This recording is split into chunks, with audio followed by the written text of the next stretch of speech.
नमस्कार, स्वागत आपका हरियाणा न्यूज 24 पर। मैं हूं प्रिंस लंबा। हरियाणा प्रदेश में विधानसभा चुनाव के नतीजे आने के बाद जहां भाजपा को 48 सीटों के साथ बहुमत मिला, बीजेपी ने हरियाणा प्रदेश में लगातार तीसरी बार सरकार बना ली, तो वहीं अब शपथ ग्रहण समारोह से पहले ही सीएम पद को लेकर मारामारी देखने को मिल रही है, घमासान देखने को मिल रहा है। बीजेपी के अंदर बवाल मचा हुआ है। हालांकि आपको बता दें कि चुनाव से ठीक पहले गृह मंत्री अमित शाह जब हरियाणा प्रदेश पहुंचे तो उन्होंने नायब सिंह सैनी को अगला सीएम डिक्लेयर कर दिया था, घोषित कर दिया था। बीजेपी का सीएम फेस नायब सैनी को हरियाणा प्रदेश में चुनाव से ठीक पहले बना दिया गया था। लेकिन अब नायब सिंह सैनी के अलावा बीजेपी की तरफ से राव इंद्रजीत सिंह जो कि अहिरवाल के कद्दावर नेता है, तो वहीं अनिल विज जो पूर्व में गृह मंत्री रह चुके अंबाला कैंट सीट से 7वीं बार विधायक चुने गए हैं, तो वही पंजाबी समाज के अंदर अपना अच्छा खासा रसूख और दबदबा रखते हैं, जनता के बीच एक गहरी पैठ रखते हैं। ऐसे में दोनों नेताओं का लगातार सीएम पद पर दावा ठोकना, सीएम पद के ऊपर दावा जताना, यह एहसास करवा रहा है कि बीजेपी के अंदर भी कांग्रेस की तरह ही सीएम की दावेदारी को लेकर गड़बड़ मची हुई है, बवाल मचा हुआ है, घमासान मचा हुआ है। अब इसी मामले को शांत करने के लिए, इसी बवाल को खत्म करने के लिए, इसी घमासान पर रोकथाम के लिए बीजेपी के संसदीय बोर्ड ने पर्यवेक्षक के रूप में गृह मंत्री अमित शाह के साथ साथ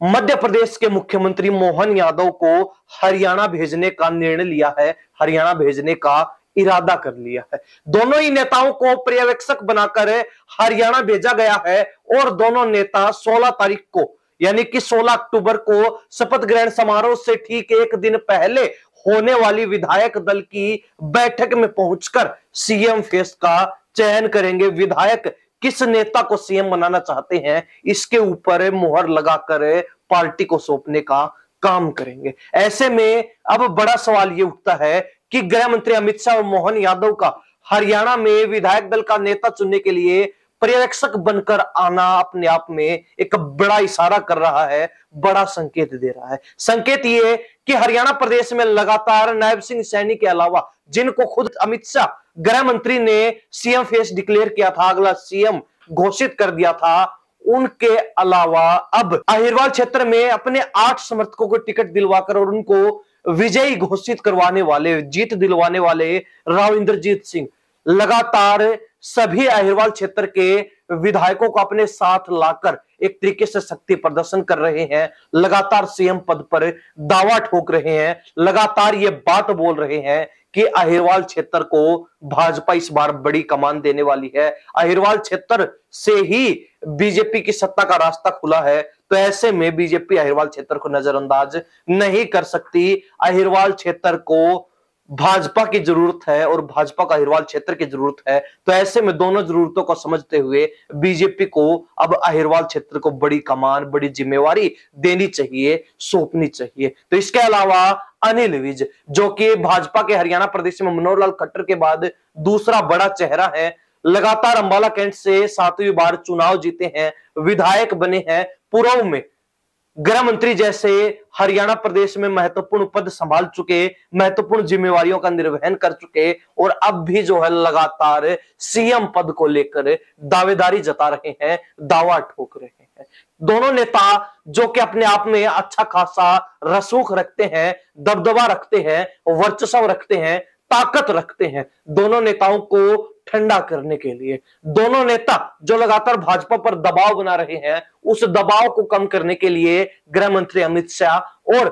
मध्य प्रदेश के मुख्यमंत्री मोहन यादव को हरियाणा में विधायक दल का नेता चुनने के लिए पर्यवेक्षक बनाकर संसदीय बोर्ड की तरफ से भेजा गया है। क्योंकि चुनाव से ठीक पहले केंद्रीय गृह मंत्री अमित शाह हरियाणा प्रदेश पहुंचे थे, प्रदेश स्तरीय भाजपा कार्यकर्ताओं का सम्मेलन था और उसको संबोधित करते हुए आखिर में नायब सैनी को सीएम फेस घोषित कर दिया था, डिक्लेयर कर दिया था। अब इस कार्यक्रम के अंदर राव इंद्रजीत सिंह और अनिल विज भी मौजूद थे और उसके बाद से वो शांत भी नजर आए थे क्योंकि उनका सीएम बनने का रास्ता जाम हो चुका था, अवरुद्ध हो चुका था।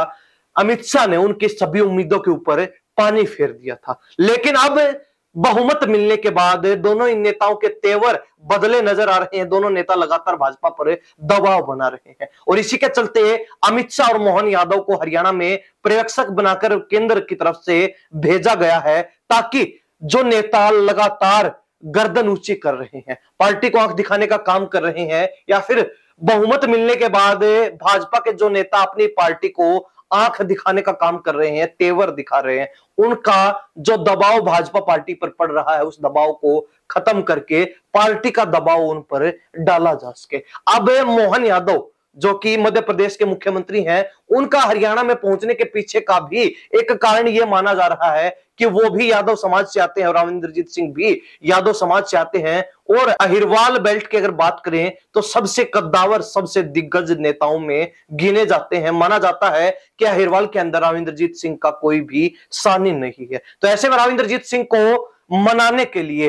समझाने बुझाने के लिए मोहन यादव को पर्यवेक्षक बनाया गया, ताकि मोहन यादव राविंद्रजीत सिंह को संभाल ले और अमित शाह जो है अनिल विज को शांत कर सके। और दोनों नेताओं को